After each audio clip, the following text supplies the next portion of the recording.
Hello and welcome to my YouTube channel. In this video I will be showing my creation progress of this clearly historically inaccurate Bridgerton inspired Regency dress.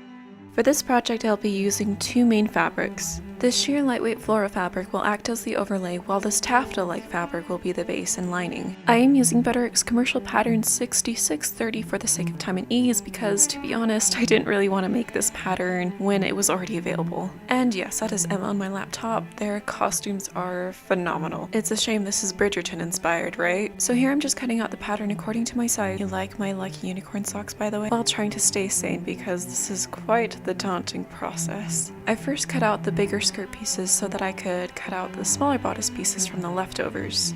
I'm smart, right? Yep. So just a tip for notching without cutting out those ridiculous triangles. I was taught to clip into the seam allowance for more precision. It makes cutting out and matching those notches so much easier, but cutting on a hard floor does not. So since the pattern on this fabric was kind of everywhere, I didn't really take into mind really where I placed it. Oh, TikTok time. Though with a more direction-based pattern, I would have paid more mind to that. And what seems like an eternity later, it's all cut out. Thank the sewing gods. So this is my lazy way of flatlining. If my professors from fashion design school knew I was doing it this way, they'd probably throw like safety pins at me or something. But I believe that there are many ways to get to a good result in the end, so get it? So? Y'all, this quarantine's got me messed up. I need human interaction again. Here I am sewing the lining pieces together and we'll be sewing the, what's the term for it? The base fabric with overlay? Oh, I swear I graduated with a fashion design degree. Also, I hope you know that I'm trying my best not to sew over sewing pins because I know that makes some of you uncomfortable, so I'm trying. But just bear with me because sewing over pins is like my favorite hobby. So usually when I sew a curved seam like this back princess seam here, I usually like to trim it down, the seam allowance that is, and just press it down because that makes it a lot easier for me. Nothing gives me more serotonin than a flat, well-pressed seam. But a well-pressed dart does come pretty close. So I made two of each brown bodice piece, one for the lining and one for the base of the overlay. And for the front bodice overlay piece, I added an inch or two of fabric on the fold because I wanted that gathered look on the bust. So I gathered the top and bottom, adjusted it, and pinned it where I wanted it to be. Boop. When it was all where I wanted, I went ahead and tacked that down with a basting stitch and sewed up the sides and the shoulder seams, which then created an armhole for me to insert the sleeve in later. But before moving on, I went ahead and checked how it looked on the dress form, and I don't know when the shoulder seam was kind of back like this, but the side seam was fine. The next task was to work on the sleeve. Like with the bodice, I pinned the overlay fabric to the base fabric and placed two sets of gathering stitches on the top and the bottom. When I'm lazy, I'll probably just do one gathering stitch, but for this one I wanted it to look nice, so I did too. I'm going to be sewing the sleeve together by using a French seam. I just think it looks nice. For a French seam, I sew together the wrong sides, trim the seam allowance, flip it over right sides together, and sew another smaller seam so that the raw edge is encased.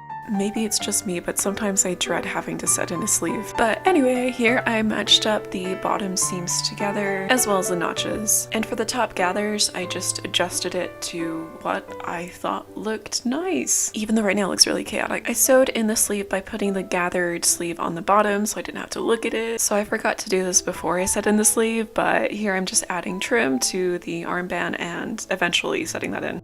I apologize that you can't really see what's going on here and it might be a little bit confusing, but here I am pinning the lining to the base and overlay fabric right sides together, just around the neckline and the center back. Please keep in mind that I only looked at the pattern instructions once, and so for the majority of the project I sewed it by applying what I learned from the experience of previous projects. So what works for me may not work for somebody else and vice versa, but that's okay. After sewing the lining to the neckline and center back, I'm trimming down the excess seam allowance since 5/8 is a lot. I'm clipping in the inner corners and around the outer corners and also clipping in the curves. This will help the fabric to lay nice and flat. I am also adding an understitch to the neckline. Understitching will help the lining stay on the inside without any seam showing on the outside. It's already looking pretty nice, but I'm definitely gonna press it down and make sure that it looks nice, flat, and crispy. Darn, now I'm craving chicken nuggets. So after that, I threw it on the dress form again and I noticed that the sleeves are a little bit too big for my liking, which kind of unmotivated and distracted me from moving on, but eventually I pushed through it and got the motivation to get up, go to the other room, and grab these skirt pieces. It was already pretty late at this point, so I was debating on whether or not to keep working on it, but I got through some of the skirt and it was the next morning. For both the overlay and base fabric, I also did French seams along them because it just kind of looked nicer by sewing wrong sides together, trimming it, pressing that down, and flipping it over and sewing it right sides together. And in the end, it looks pretty professional.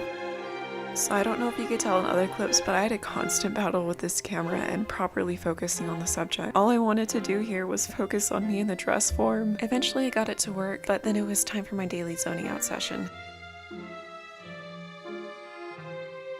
I then went ahead and measured the amount I needed to trim from the hem in the most professional way I knew.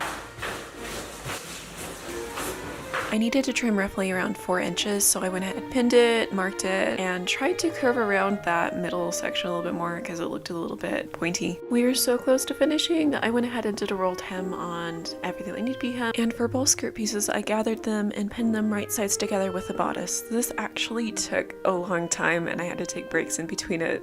It looks good enough.